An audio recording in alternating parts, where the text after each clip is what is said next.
Ce tutoriel a pour but de vous montrer comment exporter son cahier de texte depuis Pronote. Donc, pour ce faire, vous allez cliquer sur l'onglet cahier de texte.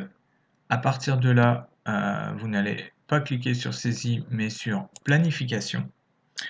Vous allez voir que vous avez accès à toutes vos classes dans lesquelles vous intervenez, et pour chaque classe, vous avez accès aux différents services. Donc si vous voulez exporter un cahier de texte, par exemple, je vais cliquer sur les BTS VO. Vous remarquez qu'au niveau de cette classe, vous avez les services qui sont rattachés à la classe. Donc vous allez choisir le service dont vous voulez exporter le cahier de texte. Donc en l'occurrence ici, moi c'est le service informatique des BTS VO1. Il faut bien vérifier qu'on est au niveau en année complète, sinon vous n'aurez qu'une vue partielle de votre cahier de texte. Vous remarquez à ce niveau-là que vous avez la possibilité de choisir soit un trimestre, soit un semestre, soit un mois, etc., etc. Donc une fois que cette opération est réalisée, il suffit de cliquer sur le bouton imprimer.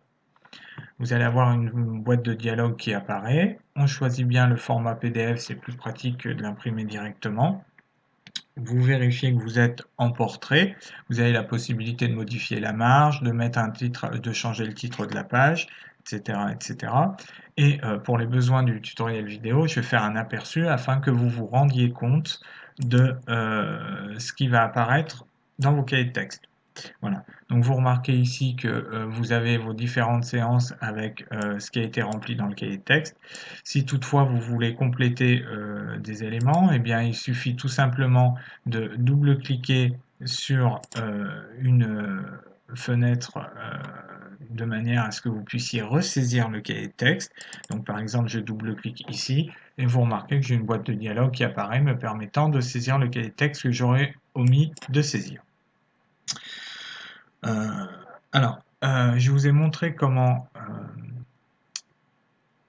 avoir un aperçu du cahier de texte. Maintenant, si vous voulez le générer, on va recommencer l'opération, hein. C'est-à-dire que cette fois, je ne vais pas cliquer sur aperçu, mais sur générer. Comme ça, j'aurai le fichier PDF permettant de visualiser mon cahier de texte. Donc si je clique sur générer, vous remarquez qu'il y a une nouvelle boîte de dialogue qui s'affiche, et là, j'ai la possibilité d'enregistrer mon cahier de texte en lui donnant un nom, ce qui va me permettre de le retrouver par la suite. Je ne vais pas le faire parce que j'en ai pas besoin pour la vidéo. Alors, vous avez également la possibilité de regrouper tous vos cahiers de texte dans un seul PDF. Pour ce faire, il suffit de cliquer sur plusieurs classes en même temps. Par exemple, je vais choisir les BTS VO1 et les 3e EA. Alors, pour faire de la multisélection, je vous rappelle, il faut utiliser la touche contrôle du clavier. Et vous voyez que vous avez la possibilité de sélectionner vos deux cahiers de texte. Et vous remarquez que vos séances s'alternent entre les cahiers de texte des BTS VO et les cahiers de texte des 3e. Voilà pour cette vidéo.